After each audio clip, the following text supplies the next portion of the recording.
Let's bust out the computer. Let's see what we can find. Great. This can't be a coincidence. We have explorers documenting 3 indigenous groups, all with Maya in their name, in the very region where we have strong evidence the Maya settled.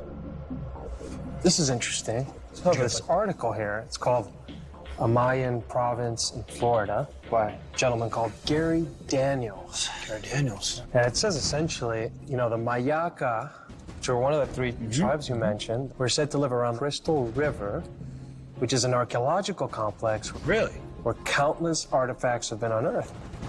Do you think this could be our Maya settlement? I mean, maybe Crystal River is actually the site we've been looking for. It could be the heart of their settlement. Using maps and journals written by Europeans who were exploring Florida in the 1500s, we've uncovered clues that could lead us to a Maya settlement. I think we need to get over there and check it out. To find out, we're headed to Crystal River. This is what we're looking for. It's a complex known to be one of the longest occupied ancient sites in Florida.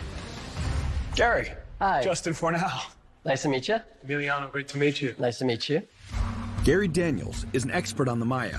He spent decades exploring Maya ruins in 8 different countries on 3 continents. If anyone knows about Maya settlements, it's him. So Justin and I have been on the trail of the Maya. We believe the Maya might have made it from the Yucatan to Florida, but we haven't found any tangible evidence of a Maya settlement yet. And we're very excited to hear about the Crystal River site and that you believe it's connected to the Maya. Yes, I believe this is one of the first Mayan sites built here in Florida. Wow. And why do you believe that? The earliest archaeologists in 1903, they all believed, based on the architecture and some of the artifacts, that they were too similar to the Maya to have any other explanation than that the people who built this place were the Maya. What are some of these Maya elements? The Maya were so obsessed with astronomy, they aligned their cities with solar points, with equinoxes, with solstices, and you have those alignments here. This is the earliest place outside of Mexico. You have all those things. Wow. According to Gary, because the Maya worshiped the sun as a godlike figure, there are 3 major structures: the temple mounds, stone monuments called stela, and step pyramids were always built to line up with the sun during solstices and equinoxes. If Crystal River was a Maya settlement, these alignments would have to be present. They were definitely using the same principles to design Crystal River that they use at the Mayan sites. Wow. We'd love to look at this site. I can show you those alignments now, so let's go. So this site contains 2 stone stelae as well as temple mounds, which all appear to be Maya in origin. So this is Mound A. This is the largest temple mound on the site. Wow. Look at that. This is exactly what the sites in Mexico look like before they're reconstructed. Right. And it's from this location where you would see the alignment with Stela 1 for the summer solstice sunrise. Wow. According to Gary, when seen from above, Mound A and Stela 1 form a solar map, which points directly at the sunrise on the day of the summer solstice. We have one piece of evidence that aligns with a celestial body. I think we need at least one more to make sure that what we're talking about is really pre-planned, precise positioning of the architecture. Okay, let's go to Stela 1. Let's have a look.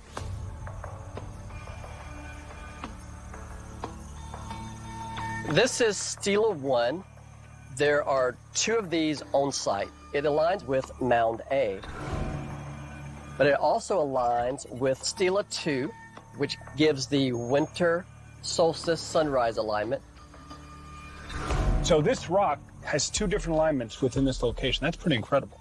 Combining the different points of the temple mound with Stele 1 and Stele 1 with Stele 2, it's clear the site was built to align with the solstices, matching perfectly to Maya architecture. You see all these clear structures that are measurements of the stars, all of these elements of Maya thought. Yeah. But what's missing? What do you always find in ancient Maya cities? We're looking for that step pyramid, which is universal. Exactly. If this is a Maya site, where is the step pyramid? So right here is Mound H. It's a very linear mound. with a wide ramp coming down from the top of the mound, and it's the first one built anywhere outside of Mexico. Wow.